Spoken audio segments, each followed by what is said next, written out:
ప్రభువైన యేసుక్రీస్తు నామంలో మీ అందరికీ నా వందనాలు శుభాలు తెలియజేస్తున్నాను. ముఖ్యంగా ఈరోజు ఇలా నిలవబడడానికి కారణం ఈ కార్యక్రమాన్ని ఏర్పాటు చేసిన టిఆర్యు నాయకులు, వారికి ప్రత్యేకమైన నా వందనాలు తెలియజేస్తున్నాను. ఈరోజు క్రిస్టాలజీలో నుంచి నేర్చుకోబోతున్న ఈ సబ్జెక్ట్ పేరు ఏంటి అని అంటే ది ఒబీడియన్స్ ఆఫ్ క్రైస్ట్.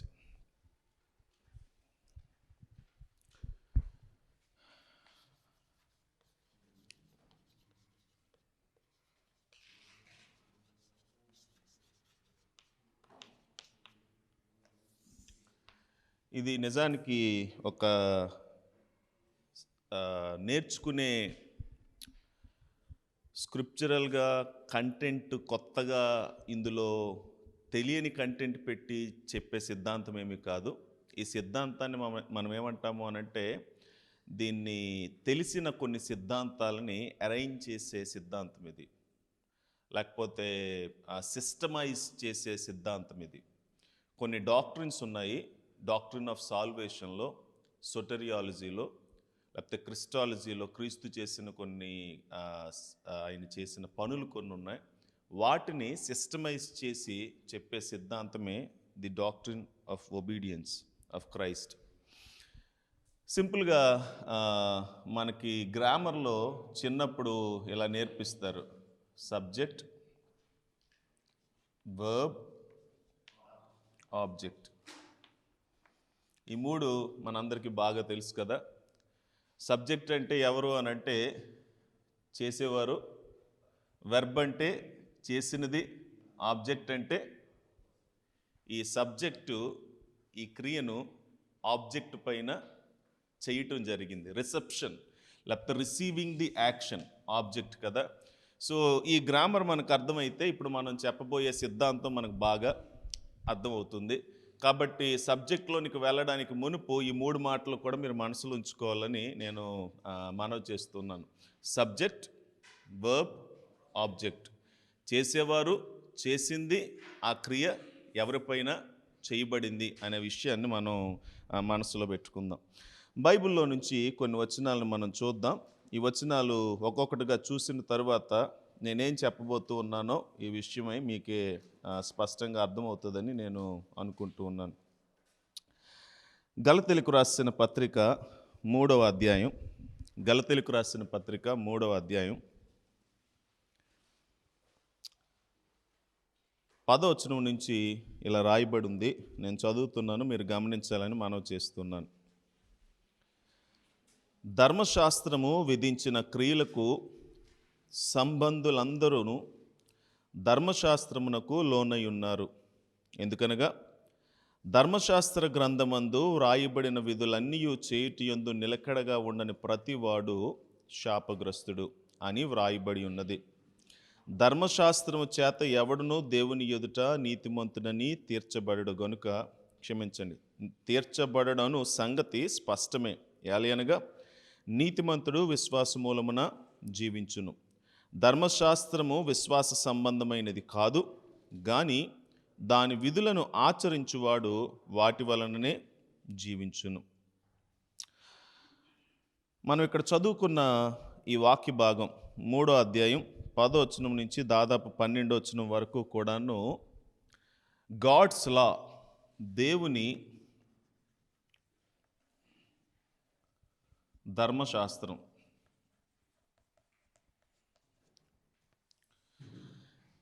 ఏంటి దేవుని ధర్మశాస్త్రం అంటే ఇది దేవుని యొక్క మోరల్ క్యారెక్టర్, ఆయన నైతిక విలువలు రిఫ్లెక్ట్ చేసేది దేవుని ధర్మశాస్త్రం. దేవుడు తాను ఎంత ఉన్నతమైన వాడో, ఎంత పరిశుద్ధుడో, ఎంత నీతిమంతుడో, ఆయన వ్యక్తిత్వంలో ఆయన ఎలాంటి నైతిక విలువలు కలిగి ఉన్నాడో దాన్ని ఆయన ధర్మశాస్త్రం ద్వారా తన ప్రజలకు ఆయన బయలుపరిచాడు. ప్రేమ అంటే ఏంటి? అది one of the moral character. తర్వాత జస్టిస్, న్యాయం అంటే ఏంటి? అది one of the moral character. అలాగే సత్యం పలకటం, సత్యం చెప్పటం, అబద్ధం చెప్పకుండా ఉండటం, అది మోరల్ క్యారెక్టర్. ఇలా ధర్మశాస్త్రంలో చాలా నైతిక విలువలను దేవుడు ఏం చేశాడు అనంటే ఆయన క్రోడీకరించి తాను ఎటువంటి దేవుడో తాను తన ప్రజలకిచ్చిన ధర్మశాస్త్రం ద్వారా ఆయన బయలుపరుచుకున్నాడు. ధర్మశాస్త్రం ఒక రకంగా చెప్పాలి అనంటే దేవుని నైతిక విలువలను మనుషులకు చాటి చెప్పేది తానెవరో. ఇప్పుడు ఈ ధర్మశాస్త్రాన్ని దేవుడు ఎందుకొరకు ఇచ్చాడు అనంటే విధేయత చూపించి నీతిమంతులుగా తీర్చబడటానికి కాదు. జాగ్రత్తగా నా మాట వినండి, ఇది అర్థం కాకపోతే మళ్ళీ చాలా సమస్య వస్తుంది. ధర్మశాస్త్రానికి విధేయత చూపించి నీతిమంతులుగా తీర్చబడటానికి కాదు, కానీ ఈ ధర్మశాస్త్రం ఏం చేస్తూ ఉంది అనంటే ఇట్ డిమాండ్స్ ఒబీడియన్స్. అది ఇవ్వటంలో ఆయన ఉద్దేశం నీతిమంతులుగా తీర్చబడటం కాదు, కానీ ఇది ఏం తెలియజేస్తూ ఉంది అనంటే డిమాండ్స్ ఒబీడియన్స్, విధేయతను ఈ ధర్మశాస్త్రం అనేది కోరుకుంటూ ఉంది. ఇప్పుడు మనం చదువుకున్న వాక్య భాగంలో మనం బాగా గమనిస్తే ధర్మశాస్త్రం అనేది ఒక వ్యక్తి విధేయత చూపించాడు అనుకోండి, ఆ వ్యక్తికి ఏమొస్తుంది అనంటే ఒకవేళ విధేయత చూపిస్తే ఆ వ్యక్తికి ప్రతిఫలంగా ఏమొస్తుంది అనంటే జీవం, లేదా పాటిస్తే, అనుసరిస్తే, పూర్తిగా విధేయత చూపిస్తే, లేదా లాభం అనుకోండి, దీవెన అనుకోండి. అదే ఒక వ్యక్తి అవిధేయత చూపించాడు అనుకోండి, ఇది అవిధేయత చూపించాడు, ఇక్కడ లోబడ్డాడు, ఇక్కడ లోబడలేదు పోనీ అలా అనుకోండి, విధేయత కనపరచలేదు. ఇప్పుడు బైబిల్ గ్రంథం ఏమంటుంది అనంటే శాపం అనేది వస్తూ ఉంది. ఈ శాపం క్రింద ఏమున్నాయి అనంటే మనకు తెలుసు, మొట్టమొదటి ఆజ్ఞతోనే ఏమొచ్చింది అనంటే మానవునికి మొట్టమొదటి ఆజ్ఞ మీరినప్పుడే ఏమొచ్చింది అనంటే ఏమొచ్చిందండి? పాపానికి జీతం మరణం. అల్టిమేట్గా విధేయతలో ఏముంది అనంటే జీవం ఉంటే, అవిధేయతలో ఏముంది అనంటే మరణం అనేది ఉంది. చూడండి, doctrine of the obedience of Christ in Christology ఏ విషయాలను గురించి మాట్లాడుతూ ఉంది అనంటే యేసు క్రీస్తు శిలువ పైన చనిపోయినప్పుడు ఆయన చేసిన ఒక గొప్ప పని మనం కొన్నిసార్లు క్లియర్గా ఆలోచించం. యేసు ప్రభు శిలువ పైన చనిపోయినప్పుడు 2 పనులు చేయబడ్డాయి. దీన్ని ఏమంటారు అనంటే బైబిల్ టెర్మినాలజీలో డబుల్ ఇంప్యూటేషన్ అంటారు. డబుల్ ఇంప్యూటేషన్ అని అంటే ఇక్కడ 2 ఆరోపణలు జరిగాయి, 2 ఆపాదనలు జరిగాయి. మొదటి ఆపాదన ఏంటి అనంటే sin are the punishment of sin. పాపానికి శిక్ష అనేది యేసుక్రీస్తు మీద ఆపాదించబడింది. అలాగే యేసుక్రీస్తు యొక్క నీతి అనేది రైచియస్నెస్ ఆఫ్ క్రైస్ట్,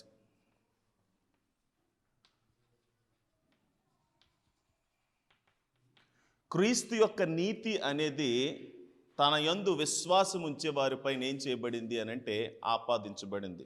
దీన్ని 2 ఆపాదనలు అంటారు. నిజానికి సిలువలో జరిగింది ఒక్క ఆపాదనే కాదు, సిలువలో జరిగింది 2 ఆపాదనలు. మొదటిది ఏంటి అనంటే మన పాపపు శిక్ష ఆయన మీద వేయబడినప్పుడు అదే దేవుడు ఆయన నీతిని ఏం చేశాడు అనంటే మనకు ఆయన ఆపాదించాడు. ఇక్కడ మీకు ఒక ప్రశ్న రావాలి, ఏంటి అనంటే మనం పాపులం సరే, క్రీస్తు నీతిమంతుడైతే ఎలాంటి నీతి గూర్చి బైబిల్ మాట్లాడుతుంది? ఏ నీతిని గూర్చి బైబిల్ మాట్లాడుతుంది? ఇది ఒక్కసారి మనం అర్థం చేసుకోవాలి. దీని గురించి నేను చెప్పాల్సిన అవసరం లేదు. ఎందుకొరకు అనంటే మనం రెగ్యులర్గా వింటూనే ఉంటాం, వి ఆల్ నో. పక్క పేజీలోనే గలతీలకు రాసిన పత్రిక 4వ అధ్యాయంలో మనం చూస్తే, గలతీలకు రాసిన పత్రిక 4వ అధ్యాయంలో ఇలా రాయబడిందండి. నిజానికి 3వ అధ్యాయం అంతా కూడా మీరు చదివితే ధర్మశాస్త్రాన్ని గురించి ఇంకా చాలా అద్భుతమైన మాటలు ఉంటాయి. ఈ ధర్మశాస్త్రాన్ని ఎవరు నెరవేర్చలేరు, ధర్మశాస్త్రాన్ని నెరవేర్చని కారణంగా మనుషులు దానికి బానిసలైపోయారు, చెరలో ఉంచబడ్డారు, ఇప్పుడు వారు అందులో నుంచి విడిపించబడాలి అనే మాటలు. 4వ అధ్యాయంలో మనం చూసినప్పుడు 4వ వచనం నుంచి అపోస్తలుడైన పౌలు ఇలా రాశాడు. 4వ అధ్యాయం 4వ వచనం, అయితే కాలము పరిపూర్ణమైనప్పుడు దేవుడు తన కుమారుని పంపెను. ఆయన స్త్రీ యందు పుట్టి మనము దత్తపుత్రులము కావలనని ధర్మశాస్త్రమునకు లోనై ఉన్న వారిని విమోచించుటకై ధర్మశాస్త్రమునకు లోబడిన వాడు ఆయను. వాక్యం ఏం చెప్తూ ఉంది అనంటే, Christ obeyed fully and completely to the law of God.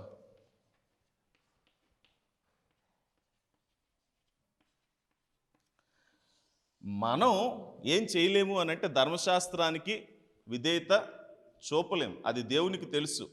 మనం చూపటానికి దేవుడు ధర్మశాస్త్రాన్ని దాన్ని మనం చూపి నీతిని సంపాదించుకోవడానికి ఆ ఉద్దేశంతో ఆయన దాన్ని ఇవ్వలేదు. ఎందుకొరకనంటే ఆయనకు ముందే తెలుసు ధర్మశాస్త్రం ద్వారా ఏ నరుడు దేవుని దృష్టికి నీతిమంతుడిగా తీర్చబడ్డు. చూడండి, మీరు బాగా గమనిస్తే ఇంచుమించు 3వ అధ్యాయంలో పౌలు ఒక దగ్గర ఇలా అంటాడు. 3వ అధ్యాయంలో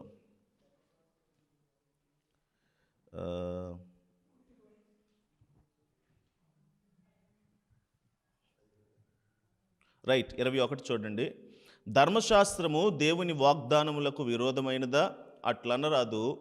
జీవింపజేయగల శక్తి ధర్మశాస్త్రమునకు ఇయ్యబడి ఉన్న ఎడల వాస్తవముగా నీతి ధర్మశాస్త్రం మూలముగానే కలుగును గాని అన్నాడు ఆయన.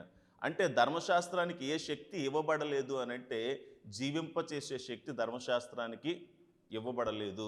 కాబట్టి ఇది నేను ముందే చెప్పాను, ధర్మశాస్త్రం అనేది ఏంటి అనంటే it is a moral reflection of God's character. అది రిఫ్లెక్ట్ అయినప్పుడు అవర్ రెస్పాన్సిబిలిటీ ఏంటి అనంటే దీన్ని విధేయత చూపించి అందులో నుంచి జీవం పొందుకోవాలి. కానీ మానవుడికున్న కండిషన్ ఏంటి అనంటే మానవుడు పాపి కాబట్టి ఈ ధర్మశాస్త్రానికి విధేయత చూపని కారణం చేత శాపాన్ని మరణాన్ని సంపాదించుకున్నాడు. కాబట్టి ఇప్పుడు మానవుడు ఏం చేస్తూ ఉన్నాడు అనంటే దేవుని దృష్టిలో శాపగ్రస్తుడయ్యాడు. ఒకవైపు మరొక వైపు మనకేం కనబడుతూ ఉంది అనంటే యేసుక్రీస్తు ఎవరు అనంటే ఆయన ధర్మశాస్త్రాన్ని ఈ లోకానికి వచ్చినప్పుడు ఆయన నీతిమంతుడు. ఆయన ధర్మశాస్త్రానికి లోబడాల్సిన అవసరం లేదు. అయినప్పటికీ ఆయన ఏం చేశాడు అనంటే ఆయన ధర్మశాస్త్రానికి లోబడ్డాడు, ధర్మశాస్త్రాన్ని సంపూర్ణంగా ఆయన నెరవేర్చాడు. ఇక్కడ 2 విషయాలు మనకు అర్థమవుతుంది. మొదటిది ఏంటి అనంటే ఇలా గుర్తుంచుకోండి. పాయింట్ నెంబర్ 1, ధర్మశాస్త్రం ఉంది, అవిధేయత ఉంది, మరణం శాపం వచ్చింది. ధర్మశాస్త్రం ఉంది, విధేయత ఉంది. కాబట్టి ఇక్కడ యేసుక్రీస్తు మన కొరకు ఏం సంపాదించాడండి? నీతిని సంపాదించాడు. ఒకవైపు మనం ఏం సంపాదించాం? శాపాన్ని, మరణాన్ని. మరొక వైపు క్రీస్తు ఏం సంపాదించాడు? ఆయన ధర్మశాస్త్రానికి లోబడిన వాడే నీతిని సంపాదించాడు. ఇప్పుడు సిలువలో ఏం జరిగిందో తెలుసండి? దీని యొక్క ఇంప్యూటేషన్ అనేది యేసు ప్రభు దగ్గర జరిగింది.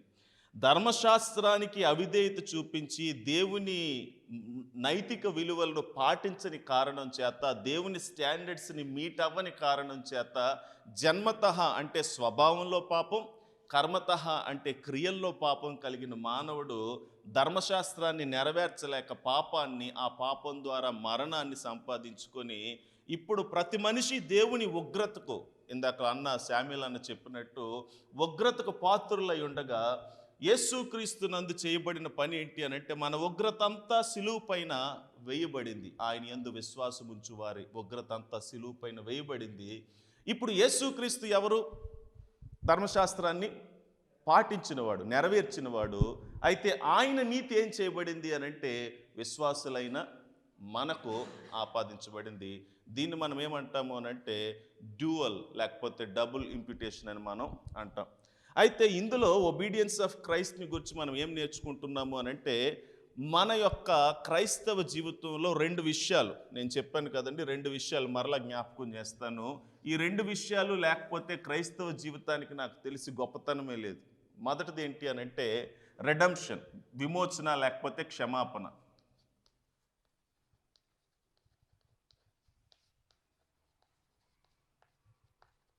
రెండవది ఏంటి అనంటే నీతి లేదా పరిశుద్ధత. పాపం చేసాం, మరణాన్ని సంపాదించుకున్నాం, కాబట్టి మనకేం కావాలండి? క్షమాపణ, విమోచన కావాలి. కానీ ఇక్కడ మీరు ఒక విషయాన్ని గమనించాలి. ఏంటో తెలుసండి, నేను పాపం చేశాను, నేను సంపాదించుకున్న జీతం మరణం. సిలువలో యేసు ప్రభు నా కొరకు ప్రాణం పెట్టాడు, నా పాప శిక్షను ఆయన తీసేశాడు. అయితే నేను నీతిమంతుడిని అవుతానా?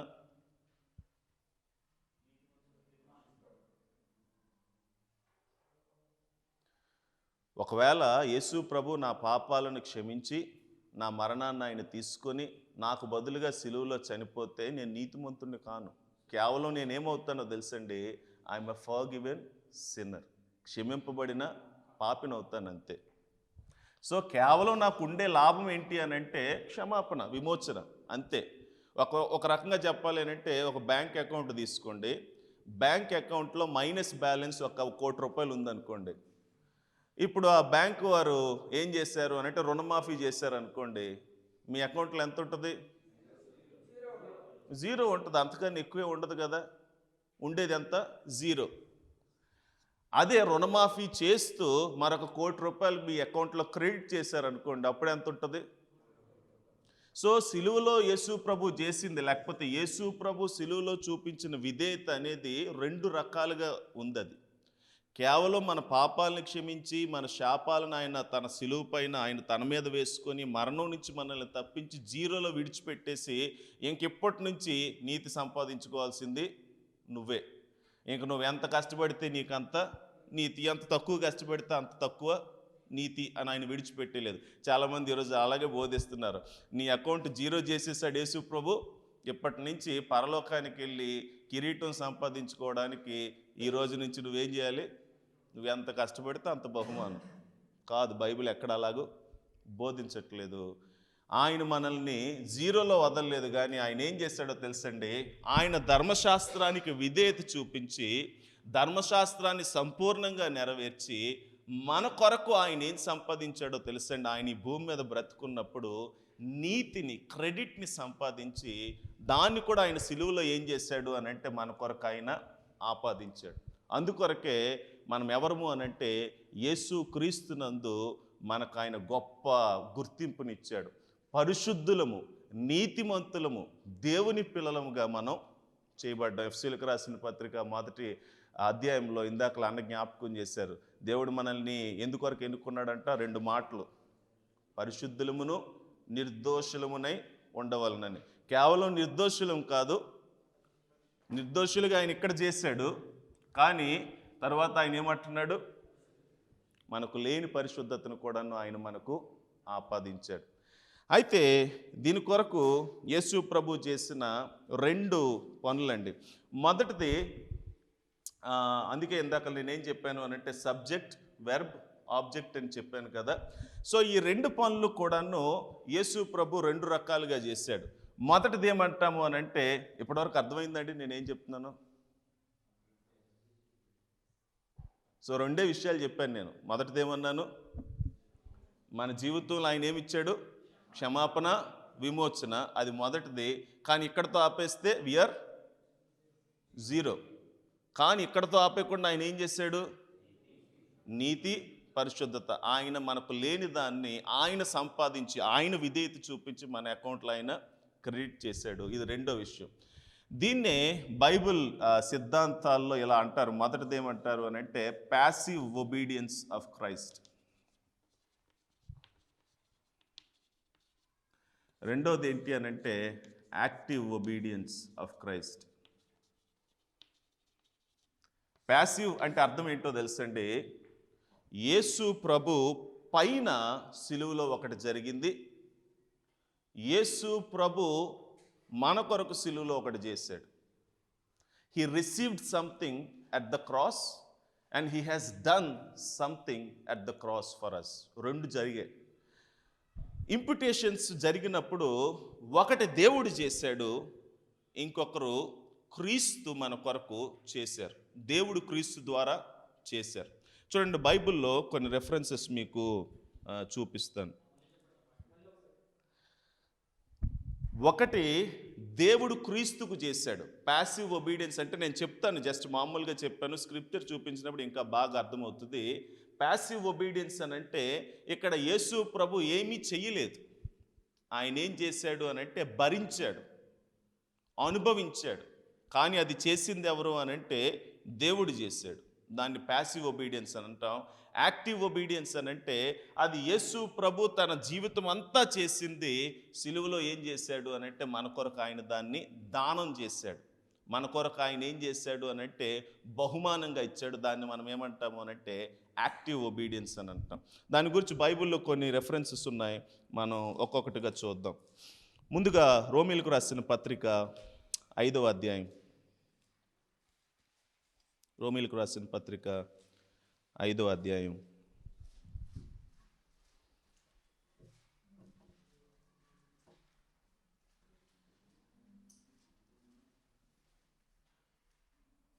చూడండి, 9వ వచనంలో ఇలా రాయబడింది. నిజానికి 8వ వచనం కూడా చదువుదాం. 8వ వచనం 9వ వచనం చదువుదాం. ఇలా రాయబడింది, దేవుడు మన ఎడల తన ప్రేమను వెల్లడిపరుచుచున్నాడు. ఎట్లనగా మనం ఇంకను పాపులమై ఉండగానే క్రీస్తు మన కొరకు చనిపోయింది. సో ఏమంటున్నాడు పౌలు? దేవుడు మన పట్ల తన ప్రేమను కనపరుస్తున్నాడు, వెల్లడిపరుస్తున్నాడు. ఎలా వెల్లడిపరుస్తున్నాడు అని అంటే మనము పాపులమై ఉన్నప్పుడే క్రీస్తు మన కొరకు చనిపోయాడు అని చెప్తున్నాడు. సో వాట్ అయితే ఏంటి? నెక్స్ట్ వెర్స్లో ఆయన చెప్తున్నాడు, కాబట్టి ఆయన రక్తము వలన ఇప్పుడు నీతిమంతులుగా తీర్చబడి. సో ఫస్ట్ థింగ్, ఆయన డెత్ వల్ల మనకు కలిగింది ఏంటి అని అంటే వి ఆర్ మేడ్ రైచియస్ అంటున్నాడు ఆయన.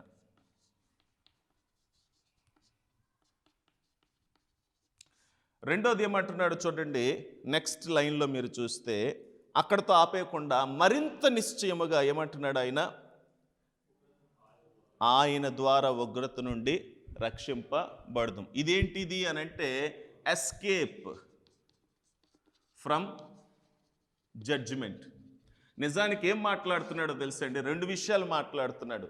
The death of Christ at cross 2 పనులు చేసిందంట. మొదటిది ఏంటి అని అంటే నీతిని మనకిచ్చింది, ఉగ్రత నుంచి మనల్ని తప్పించింది. అది ఎలా కొంచెం ముందుకెళ్తే మనకు అర్థమవుతుంది.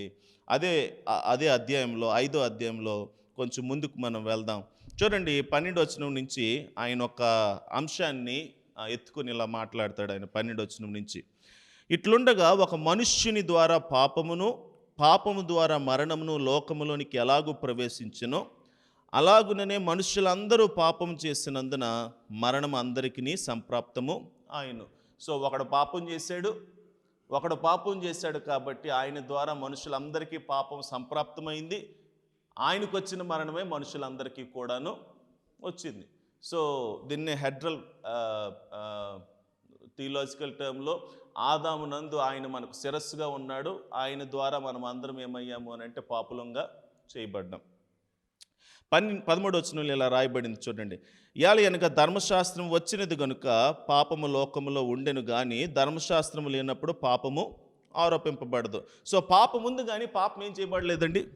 అది ఆరోపించబడలేదు, చూపించబడలేదు, నిరూపించబడలేదు. 14వ వచనం, ఆయనను ఆదాము చేసిన అతిక్రమమును బోలి పాపము చేయని వారి మీద కూడాను ఆదాము మొదలుకొని మోసే వరకు మరణము.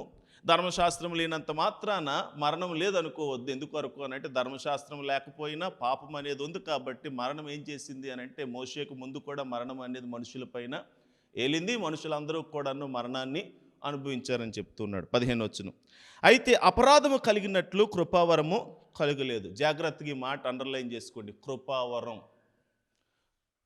పౌలు యేసు ప్రభు సిలువలో మన కొరకు ఒక కృపావరాన్ని ఇచ్చాడు. ఇంట్రెస్టింగ్ ఉంది కదా? ఏమన్నాడు దాన్ని? కృపావరం అంటే గిఫ్ట్ అవుట్ ఆఫ్ గ్రేస్. బహుమానం కృప ద్వారా ఇచ్చినది, వరము కృప ద్వారా ఇచ్చినది. ఏంటా వరం? కొంచెం ముందుకు వెళ్తే మాట్లాడతాడు ఆయన. 16వ వచనం, మరియు పాపం చేసిన యొక్కని వలన శిక్షావిధి కలిగినట్లు ఆ దానము కలుగలేదు. ఏలయనగా తీర్పు ఒక్క అపరాధ మూలమునై వచ్చినదై శిక్షావిధికి కారణమాయును. కృపావరం అయితే అనేకమైన అపరాధముల మూలముగా వచ్చినదై మనుష్యులను నీతిమంతులుగా తీర్చబడుటకు కారణమాయును. సో ఇప్పుడు ఏమంటున్నాడు 16వ వచనంలో, తీర్పు ఒక అపరాధం వలన వచ్చింది, అది మనుషులందరికీ సంప్రాప్తమైంది. కృపావరం అయితే అలా కాలేదు, అనేక అపరాధముల తరువాత ఈ కృపావరం వచ్చింది. కానీ ఇది కూడా వచ్చింది ఎవరి నుంచి అని అంటే ఒకని ద్వారానే వచ్చింది. తర్వాత 17వ వచనం, మరణము ఒకని అపరాధ మూలమున వచ్చినదై ఆ ఒకని ద్వారానే ఏలిన ఎడల కృపా బాహుల్యమును నీతి దానమును పొందువారు జీవము గలవారే మరి నిశ్చయముగా యేసుక్రీస్తుని ఒకని ద్వారా ఏలుదురు. అద్భుతమైన వచనం బైబిల్లో 5వ అధ్యాయం 17వ వచనం. అది నిజానికి మనసులో రాసుకోవాల్సిన వచనం. పౌలు ఏమంటున్నాడు తెలుసండి, కృపా బాహుల్యమును నీతి దానం అంటున్నాడు. What is this grace of లేకపోతే గ్రేషియస్ గిఫ్ట్ ఏంటి అని అంటే, it is a gracious gift of righteousness. నీతి దానం అంట. ఏంటి ఇక్కడ దానం చేస్తున్నది ఏంటంట? నీతిని దానం చేస్తున్నాడు ఆయన. సిలువలో యేసు ప్రభు పాపుల కొరకు ఏం చేస్తున్నాడు అని అంటే, తాను సంపాదించిన నీతిని పాపులైన మనుషుల కొరకు ఆయన ఉచితముగా దానం చేస్తున్నాడు. అందుకనే దాని పేరే ఏం పెట్టారు అని అంటే నీతి దానం అనే పేరు దాని పెట్టడం జరిగింది. 18వ వచనం చూడండి, కాబట్టి తీర్పు ఒక్క అపరాధ మూలమున వచ్చినదై మనుషులందరికీ శిక్షావిధి కలుటకు ఎలాగూ కారణమాయనో, అలాగే ఒక్క పుణ్యకార్యము వలన కృపాదానమును మనుషులందరికీ జీవప్రదమై నీతి విధింపబడుటకు కారణము ఆయను. సో ఒక మనిషి, ఒక పాపం, మరణం అందరికీ సంప్రాప్తమైతే మరలా ఒక మనిషి, రెండవ ఆదాము యేసుక్రీస్తు, ఆయన చేసిన ఒక పుణ్యకార్యం ఏంటి అనంటే సిలువ కార్యం. ఈ సిలువ కార్యం ద్వారా యేసు ప్రభు చేసినది ఏంటి అనంటే, తాను సంపాదించిన నీతినంతా కూడగట్టి ఆ నీతంతటిని ఆయన ఏం చేస్తూ ఉన్నాడు అనంటే ఉచితముగా కృపచేత మనుష్యులకు దానముగా సిలువలో ఆయన ఏం చేస్తున్నాడు అనంటే ఆపాదిస్తూ ఉన్నాడు. తర్వాత 19వ వచనం చూడండి, ఏలయనగా ఒక మనుష్యుని అవిధేయత వలన అనేకులు ఎలాగో పాపులుగా చేయబడిరో అలాగే ఒకని విధేయత వలన అనేకులు నీతిమంతులుగా. మరలా పాయింట్ దగ్గరకు వచ్చాం మనం. ఏంటి అనంటే ఒబీడియన్స్. పాపానికి కారణం ఏంటి? పాపం లోకంలోనికి ప్రవేశించడానికి, మరణం లోకంలోనికి ప్రవేశించడానికి కారణం ఏంటి? అవిధేయత కదా. ఇప్పుడు కృపావరం రావటానికి, నీతి దానం రావటానికి కారణం ఏంటి అనంటే యేసు ప్రభు యొక్క విధేయత. ఒకని విధేయత వలన ఏం జరిగింది అనంటే మనం నీతిని అసలు నీతి అనేది క్రీస్తు విధేయత మీద ఆధారపడి ఉంది అనేది పౌల్ పాయింట్ అండి. మరణం, పాపం అనేది ఒకని అవిధేయత మీద ఎలాగో ఆధారపడి ఉందో, నీతి మనకి యేసు ప్రభు సిలువలో ఇస్తూ ఉన్న నీతి అనేది అది ఆయన విధేయత మీద ఆధారపడి ఉంది. ఆయన తన జీవితాంతం జీవించిన ధర్మశాస్త్రానికి, తండ్రికి లోబడి పర్ఫెక్ట్ లైఫ్ ఆయన జీవించిన జీవితంలో నుంచి ఆయన సంపాదించిన ఆ విధేయతను ఆయన సిలువలో మనుషులకి ఏం చేస్తూ ఉన్నాడు అనంటే దానంగా ఆయన ఇస్తూ ఉన్నాడు. తర్వాత 20వ వచనం చూడండి, మరియు అపరాధం విస్తరించినట్లు ధర్మశాస్త్రం ప్రవేశించను, అయినను పాపం మరణమును ఆధారం చేసుకుని ఎలాగూ ఏలెనో అలాగే నిత్య జీవము కలుగుటకై నీతి ద్వారా కృపయు మన ప్రభువైన అయిన యేసుక్రీస్తు మూలముగా ఏలు నిమిత్తము పాపం ఎక్కడ విస్తరించెనో అక్కడ కృప అపరిమితముగా విస్తరించను. ఇక్కడ నాకు నచ్చిన ఫ్రేజ్ ఏంటో తెలుసండి, మీరు కూడా మీ బైబిల్లో నచ్చితే అండర్లైన్ చేసుకోండి. నీతి ద్వారా కృప. కృప ద్వారా నీత, నీతి ద్వారా కృప అండి. మీకు కొంచెం తేడా అనిపించట్లేదు? బైబిల్లో మనం ఎక్కడ చూసినా ఏం చూస్తాం? కృప ద్వారా. కానీ 5వ అధ్యాయంలో మనం ఏం చూస్తాం తెలుసండి? నీతి ద్వారా. అదేంటది?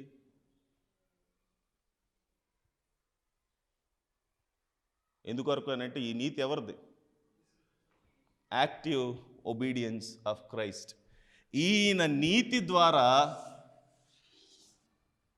మనకేం కలిగిందో తెలుసండి? కృప కలిగింది. From his righteousness we received grace, and this grace led to life, eternal life. So ఆయన విధేయతే కృపకు ఆధారం. ఆ కృప మనల్ని ఎక్కడికి నడిపించింది అని అంటే నిత్య జీవానికి మనల్ని నడిపించింది.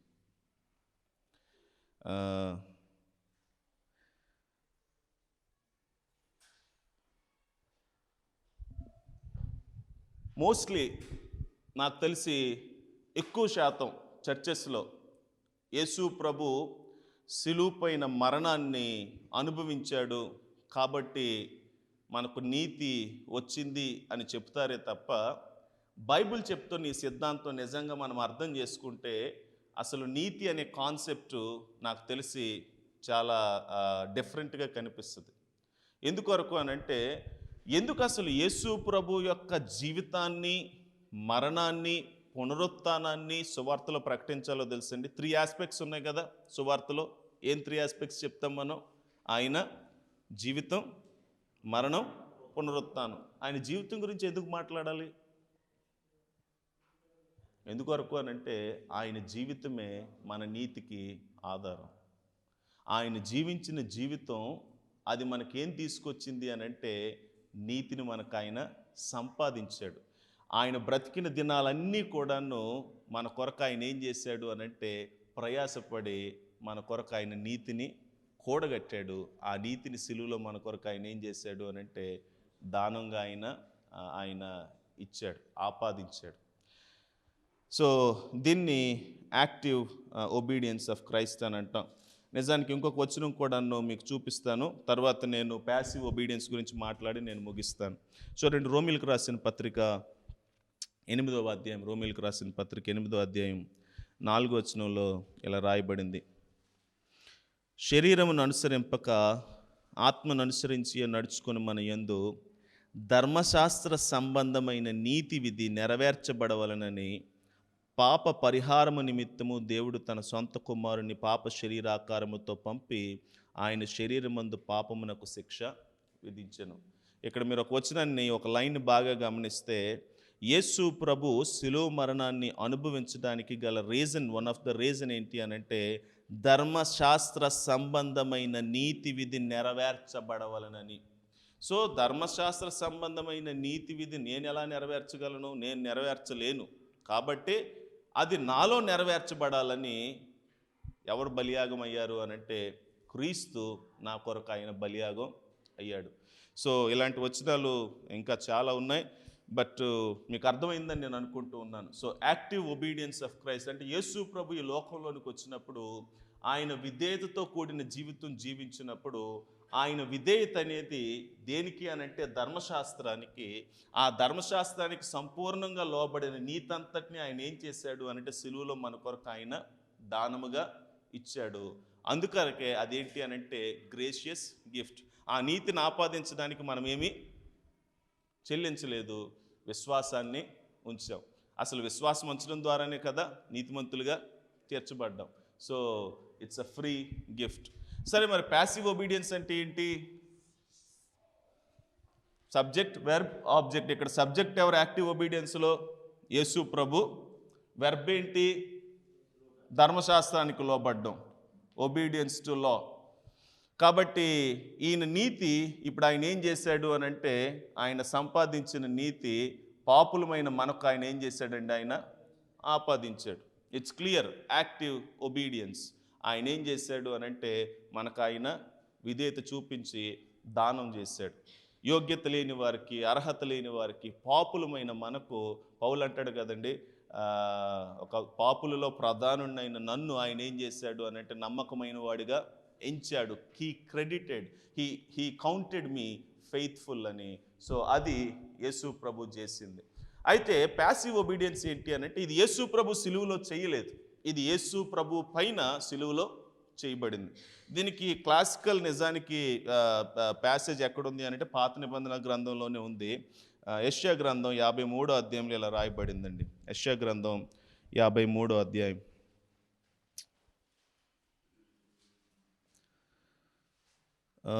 4వ వచనం నుంచి ఇలా రాయబడి ఉంది. మనం చదువుదాం.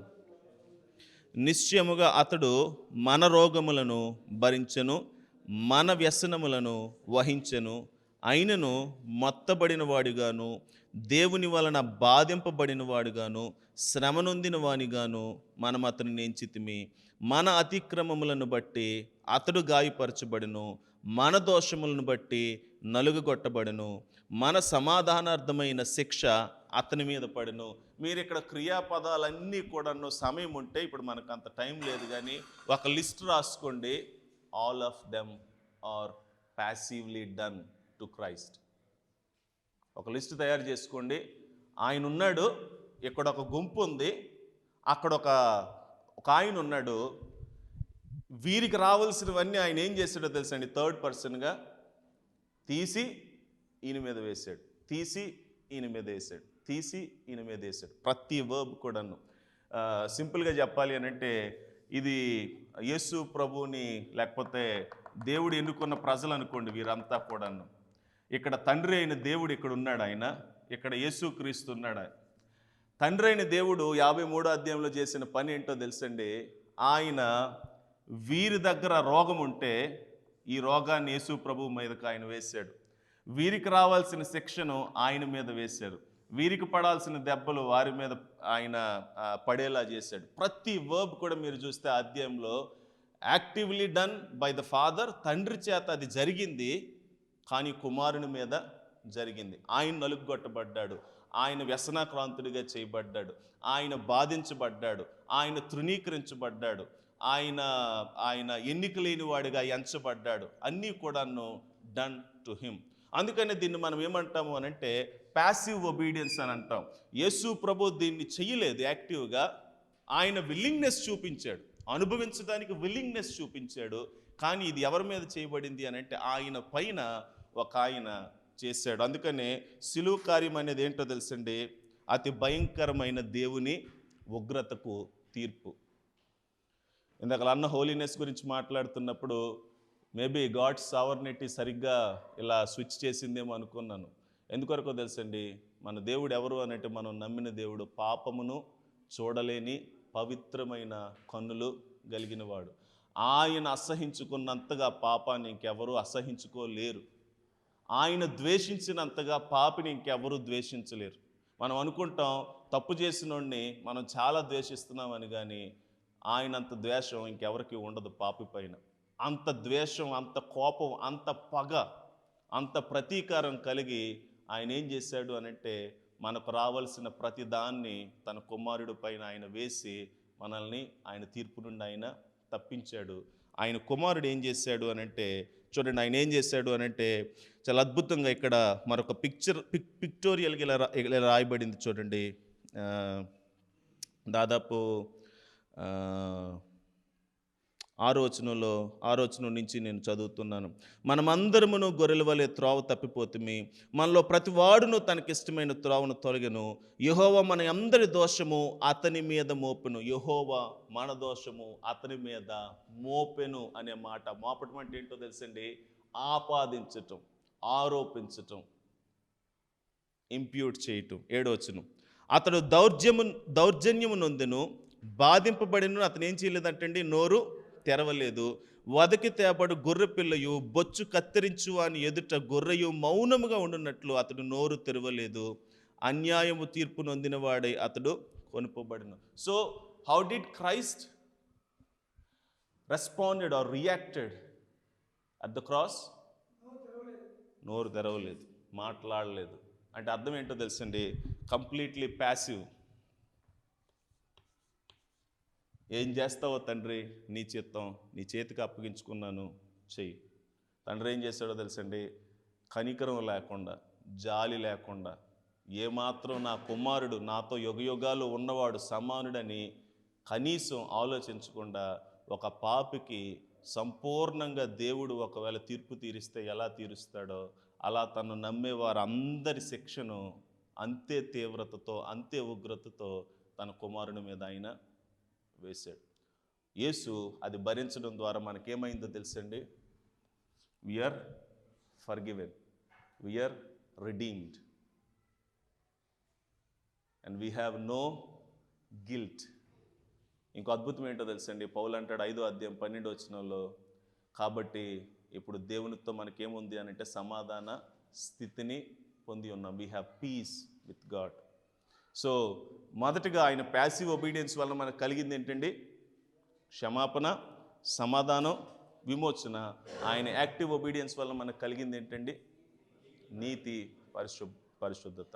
సో యేసు ప్రభు సిలువలో చేసింది, దేవుడు ఆయనకి చేసింది మనల్ని క్షమాపణకు కారణమైతే, మన అకౌంట్ని జీరో చేయడానికి కారణమైతే, ఆయన జీవితాంతం బ్రతికి ధర్మశాస్త్రానికి విధేయత చూపించింది మనకు దేనికి కారణమైందండి? మన నీతికి కారణమైంది. So this is the doctrine of the obedience of Christ. మీకు ఏమైనా ప్రశ్నలు ఉంటే అడగొచ్చు, లేకపోతే సెషన్ మనం క్లోజ్ చేసుకుందాం. టాపిక్ అయిపోయిందన్న. ఓకే, మీకు ఏమన్నా డౌట్స్ ఉంటే అడగొచ్చు.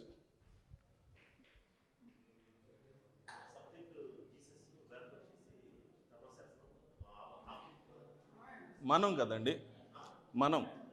సో ఆయన ధర్మశాస్త్రానికి లోబడ్డాడు. ఈ నీతిని, ధర్మశాస్త్రానికి లోబడిన ఈ నీతిని మనకు ఆపాదించాడు. వీఆర్ రిసిపియెంట్స్.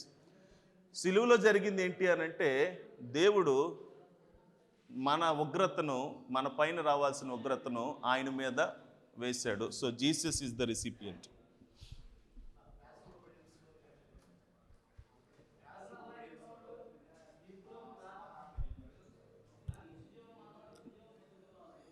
సార్ ఒకరి తర్వాత ఒకరండి. మీరు ఏదో అంటున్నారు, కొంచెం గట్టిగా చెప్తారా? అంటే దేని గురించి అండి? ఓకే, అంటే నిజానికి చాలా ఉన్నాయి, నేను చెప్పింది 3నే. నిజానికి చాలా ఉన్నాయి లిస్టు. మీకు కావాలంటే నేను తర్వాత నోట్స్ తయారు చేసి అన్నకు పంపిస్తాను, గ్రూప్లో పెడతారు. బట్ బేసిక్గా ఏంటి అనంటే, నీతిమంతులుగా క్షమాపణ, విమోచన, క్షమాపణ, విమోచన, సమాధానం, దేవునితో సమాధానం అనేది మనం పొందుకున్నాం ఆయన ప్యాసివ్ ఒబీడియన్స్ ద్వారా. ఆయన యాక్టివ్ ఒబీడియన్స్ ద్వారా మనం ఏం పొందుకున్నాము అనంటే, we are justified, we are made holy, sanctified by his active obedience. ఆయన తాను సంపాదించిన నీతిని బట్టి మనం నీతిమంతులుగా తీర్చబడ్డాం, పరిశుద్ధులుగా చేయబడ్డాం. మనం దేవుని ఎదుటి ఏంటి అనంటే క్రీస్తులాగా ధైర్యంగా నిలవబడగలుగుతున్నాం.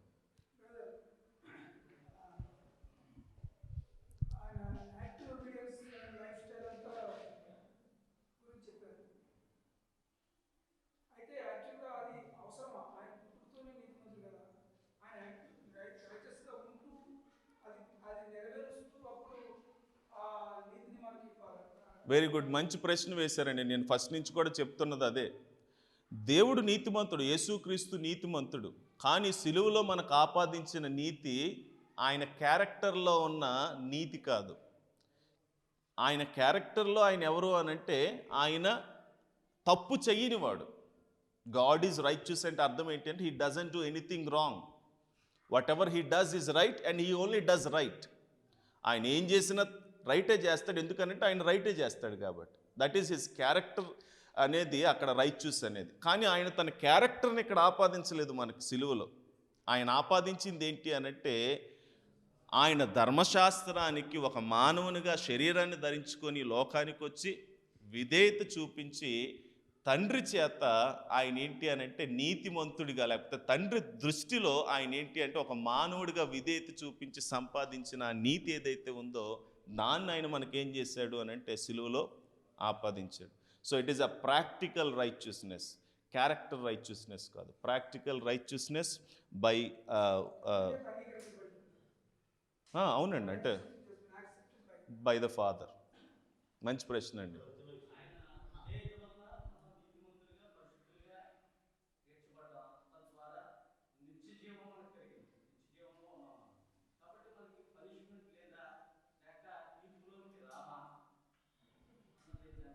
ఖచ్చితంగా క్రీస్తు యేసునందు ఉన్న వారికి ఏ శిక్షా విధి లేదు అని బైబిల్ చెప్తుంది. There is no doubt about it. అది ఎవరికి అనంటే, యేసుక్రీస్తుని నమ్మని వారికి, యేసుక్రీస్తుని అంగీకరించకుండా వారి పాపముల్లోనే ఉన్న వారికి తీర్పు అనేది ఉంది. నమ్మని వారికి. అవునండి. క్రైస్తవులుగా ఉండి పాపం చేశారనుకోండి, దేవుడు వారికి ఏం చేస్తాడు అనంటే శిక్ష విధిస్తాడు, తీర్పు విధించడు.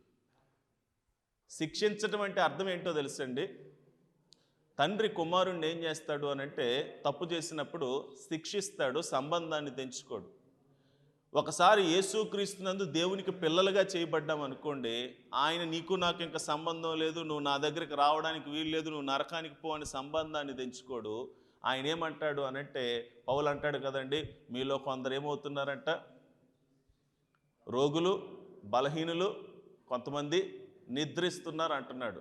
ఎందుకు బలహీనలు అవుతున్నారు, ఎందుకు రోగులు అవుతున్నారు, ఎందుకు నిద్రిస్తున్నారు అనంటే, దేవుడు ఒక విశ్వాసి పాపం చేస్తే ఆ విశ్వాసిని ఆయన దండించకుండా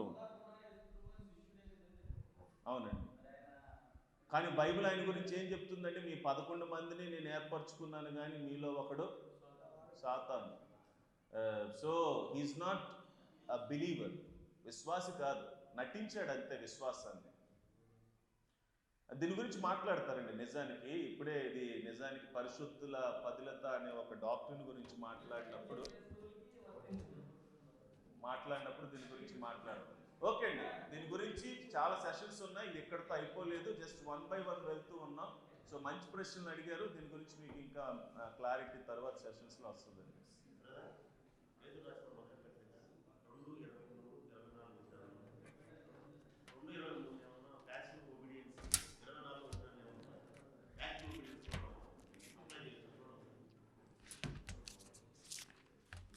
రెండు పేతురు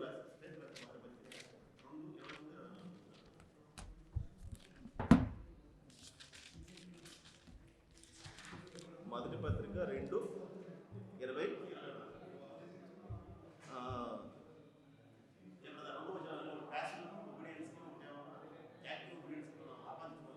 ఖచ్చితంగా మంచిదండి.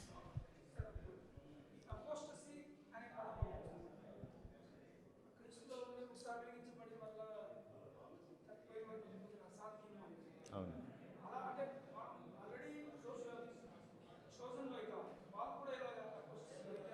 చోజన్ బై గాడ్ అని అనకూడదండి. అపోస్టసీ అనేది ఎవరిలో కనిపిస్తుంది అని అంటే, విశ్వాసం ఉన్నట్టుగా నటించిన వారు, అంతే తప్ప నిజంగా విశ్వాసం కలిగి ఎన్నుకోబడిన వారిలో అపోస్టసీ అనేది రాదు. కానీ వారు నటిస్తారు చాలా కాలంగా విశ్వాసం ఉన్నట్టు.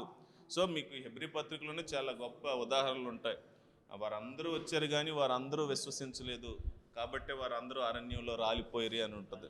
సో సో ఓకే అండి, థ్యాంక్ యూ, అందరికీ వందనాలు. సో మరలా మరొక సెషన్లో కలుసుకుందాం. ముఖ్యంగా సమయం ఇచ్చిన